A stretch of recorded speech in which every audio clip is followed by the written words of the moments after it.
10th inter degree pass or fail తక్కువ వ్యవధిలో life settlement in abroad కొరకు hotel management అంటే Trinity college of hotel management. నమస్తే, welcome to Suman TV. నేను మీ సాయి.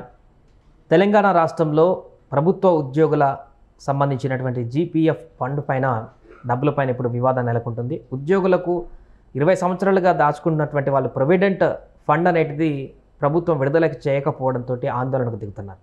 గతంలో ఉద్యోగుల జీతాలే భారమైనటువంటి పరిస్థితి నుంచి ఇప్పుడు ఉద్యోగుల యొక్క ప్రొవిడెంట్ ఫండ్ కూడా ఇవ్వలేనటువంటి పరిస్థితికి దారితీసిందా అనేటువంటి ప్రశ్నలు కూడా కొంతమంది ఉద్యోగుల నుంచి వ్యక్తమవుతున్నాయి. దీనికి సంబంధించి మనం మాట్లాడదాం. తెలంగాణ రాష్ట్రంలో ఏం జరుగుతుంది, జీపీఎఫ్ డబ్బులను ఎందుకు ఆపుతున్నారు, ఎవరు ఆపుతున్నారో తెలుసుకుందాం. మనతో పాటు రాజకీయ విశ్లేషకులు క్రాంతి గారు ఉన్నారు. క్రాంతి గారు నమస్తే. సార్ నమస్తే. ఎందుకు ఈ జీపీఎఫ్ సమస్య అనేది ప్రభుత్వ ఉద్యోగులకు ఇప్పుడు తాజాగా కనపడుతున్నట్టుగా తెలుస్తుంది సార్? ఎందుకు ఈ ప్రాబ్లం వచ్చింది? జీపీఎఫ్ డబ్బులను ఎందుకు రిలీజ్ చేయట్లేదు? సంవత్సరం నుంచి ఇది ఒక ప్రక్రియ కొనసాగుతున్నట్టుగా తెలుస్తుంది.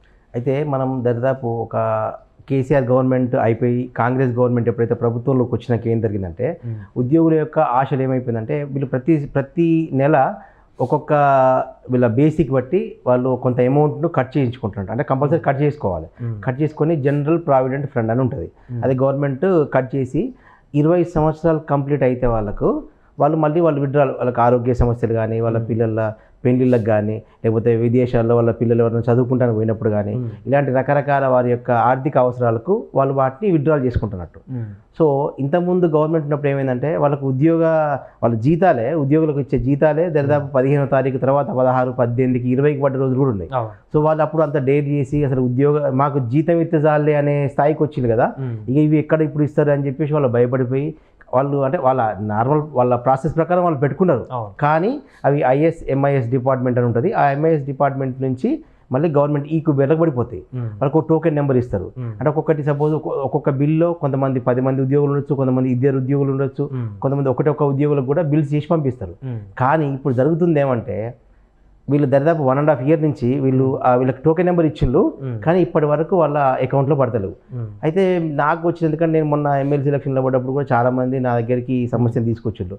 మాకు ఇది చాలా బాధగా ఉంది, మా డబ్బులు మేము తీసుకోవడానికి కూడా ఇన్ని సమస్యలు పడాలన్నా, అది గవర్నమెంట్ ఇచ్చే డబ్బులు కాదు, వీళ్ళ జీతంలోకి వెళ్ళి వీళ్ళు కట్ చేసుకొని సేవింగ్ చేసుకునే అమౌంట్ 20 సంవత్సరాల తర్వాత తీసుకుంటానికి వీళ్ళకి అవకాశం ఉంటుంది. అంటే గవర్నమెంట్ నుంచి తీసుకోవచ్చు అన్నట్టు. సో అంటే మా డబ్బులు మేము తీసుకుంటానికి కూడా మాకు హక్కు లేదా? దీన్ని ఎవరు ఆపుతారు? అంటే వాళ్ళు ఏం చెప్తారంటే గవర్నమెంట్ దగ్గర పెండింగ్ ఉంది. అసలు గవర్నమెంట్ అంటే ఎవరు? విద్యాశాఖనా, లేకపోతే ఆర్థిక శాఖనా, లేకపోతే ఇంకేమైనా మధ్యలో దళారులా?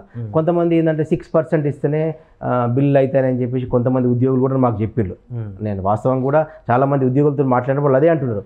అసలు 6% ఎవరికి కట్టాలి, ఎందుకు కట్టాలి, ఇదేమన్నా నిజంగా రూల్ ఉందా?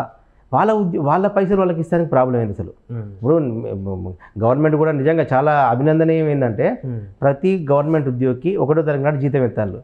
రియల్లీ మన రేవంత్ రెడ్డి గారి గవర్నమెంట్కి హ్యాట్స్ ఆఫ్. ఎందుకంటే వాళ్ళ హక్కులను వాళ్ళు మంచిగానే ఫుల్ఫిల్ చేస్తున్నారు.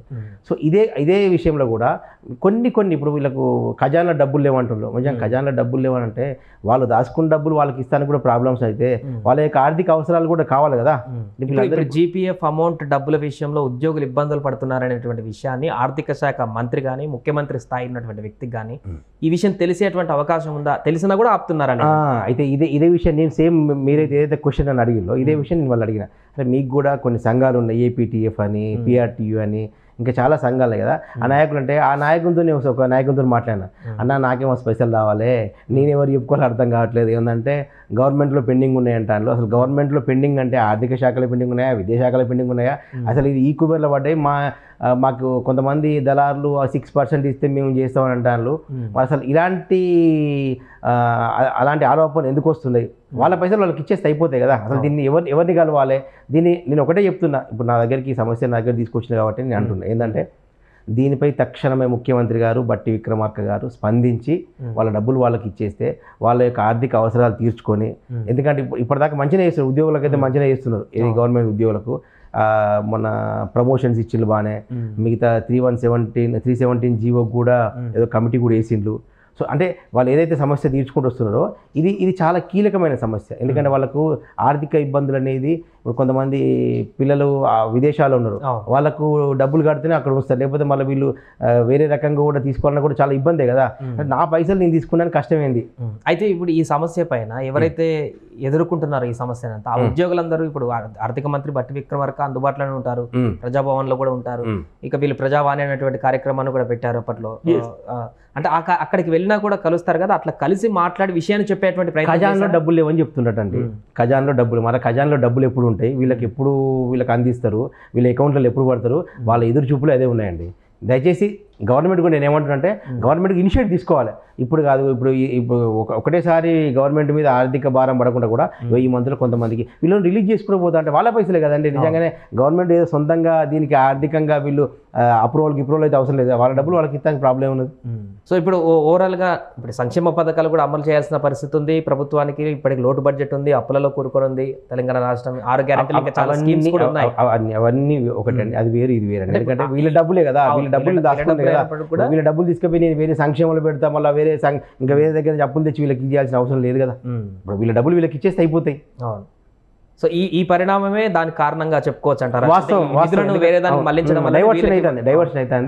డైవర్షన్ అయినా కూడా సరే, ఇప్పుడు మొత్తం ఒకటేసారి కాకుండా వాళ్ళకి ఇచ్చిన దాంట్లో ఒక ఫస్ట్ 50% ఫస్ట్ రిలీజ్ చేసి మళ్ళీ తర్వాత మళ్ళీ 50% రిలీజ్ చేసినా కూడా అది కొంచెం వాళ్ళకు ఈజీగా ఉంటుంది, వాళ్ళ యొక్క అవసరాలను తీర్చుకోవడానికి అవకాశం ఉంటుంది.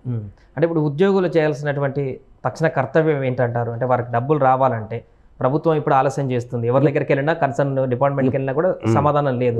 దాన్ని ఏం చేయాలి వీళ్ళు? ప్రభుత్వ ఉద్యోగులు ఏంటంటే వాళ్ళ దగ్గర ఉన్న ఏంటంటే ఇప్పుడు వాళ్ళ ప్రభుత్వ ఉద్యోగులకు వాళ్ళ లీడర్స్ వాళ్ళ యొక్క ఏదైతే సంఘాలు ఉంటాయి, PRTU, APTF, UTF ఇలాంటి ఉంటాయి కదా, ఇక ఆ ఉద్యోగులే వాళ్ళని ప్రెజరైజ్ చేసి బట్టి విక్రమార్కని మళ్ళీ కలిసి అసలు జరుగుతుంది ఏంది, ఏదో 6% బాగా వినబడుతుంది. ఆ 6% ఎవరికి కట్టాలి, ఏమైనా అకౌంట్ నెంబర్ ఉంటుందా, దానికి కడితే వాళ్ళు ఏమైనా వేస్తారా, అది కూడా ఒకసారి వాళ్ళ గవర్నమెంట్ క్లారిటీ ఇచ్చేస్తే వాళ్ళ ఉద్యోగుల యొక్క అవస్థలు తీర్చినట్టు అవుతారు.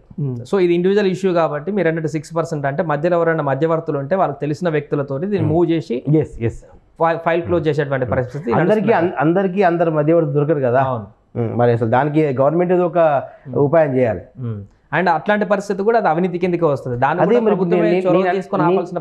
నేను అదే కదా నేను చెప్పేది. ఎంతసేపు ఉద్యోగుల అవస్థలు అంటే అసలు వాళ్ళ ప్రాబ్లం, వాళ్ళ డబ్బులు వాళ్ళకి ఇస్తాను తప్ప వీళ్ళకి బాధ ఏంది నాకు అర్థం కావట్లేదు.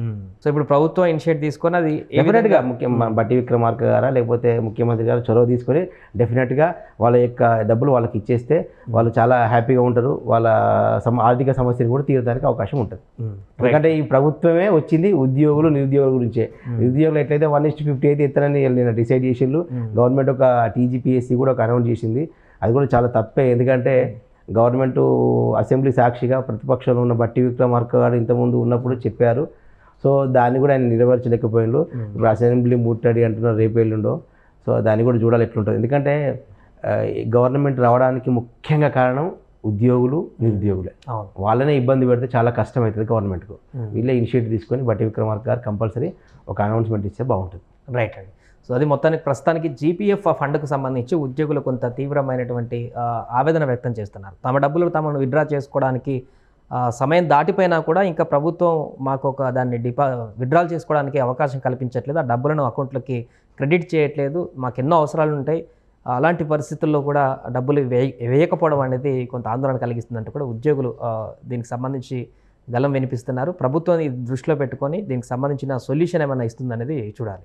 సుమన్ టీవీలో మీ పర్సనల్ అండ్ బిజినెస్ ప్రమోషన్స్ కోసం కింది నెంబర్కి కాంటాక్ట్ చేయండి.